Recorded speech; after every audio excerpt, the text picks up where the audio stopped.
Hey guys, me back with another comic review. Today, we're going to be talking about Batman and Robin #7. Um, I've really enjoyed this book.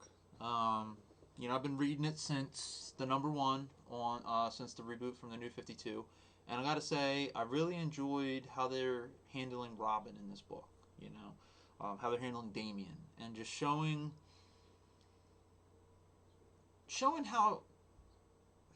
how someone at his age can easily be manipulated. Now and granted it's in a superhero world, so of course he's very talented and he's very gifted in terms, physically and I mean even mentally. He's really smart, but it shows a vulnerability from someone that just doesn't really have the experience of say someone that at the age of someone like Bruce or Batman.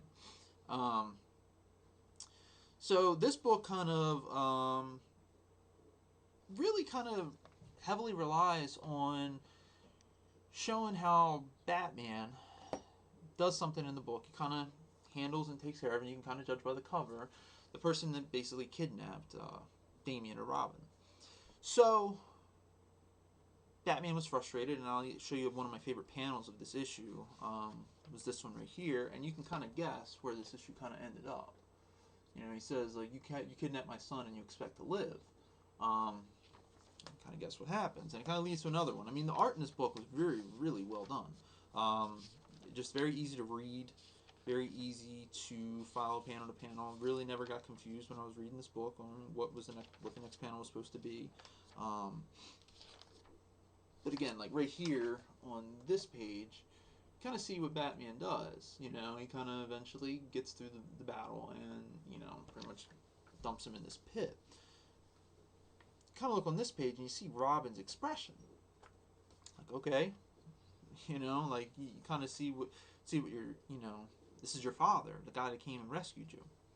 The thing I liked about it though, and this has been going on through the book, is this kind of been building up to this, and really, I really like how much they're including Robin in it as part of the story. They're making, he's almost the main character, you would say, um,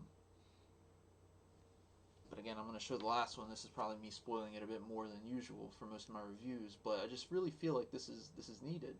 You kind of see what happens. Like Robin kind of, it's you see what your parent does, and I'm not gonna spoil the last page for you, but it's another really well done page, and Robin is left saying, "Forgive me, Father, for I have sinned."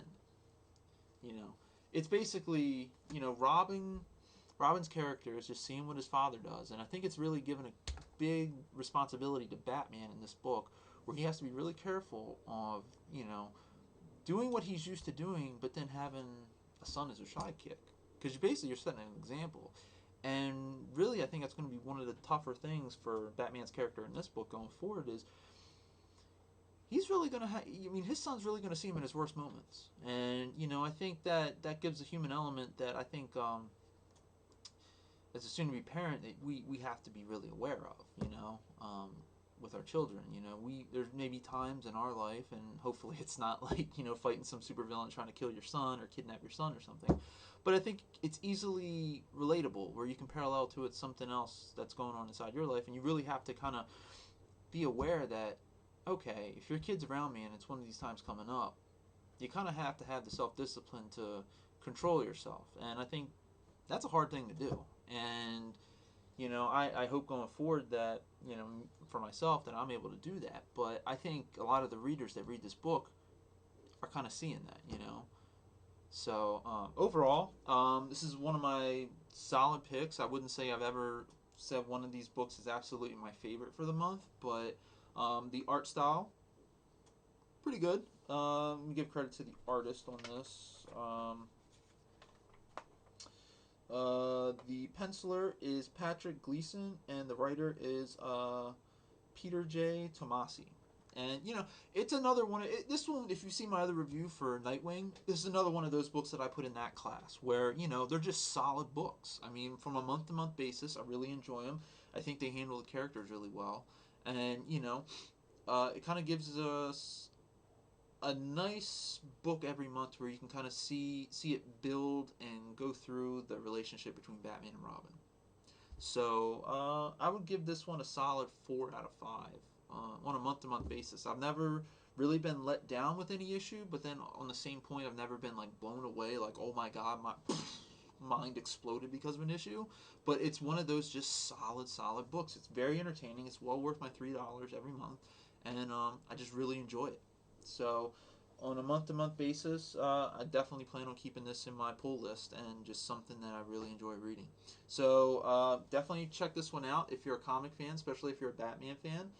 Really enjoyable issue and just solid on a month-to-month basis. All right, I'll be back more with more reviews later, guys. Thanks for checking it out.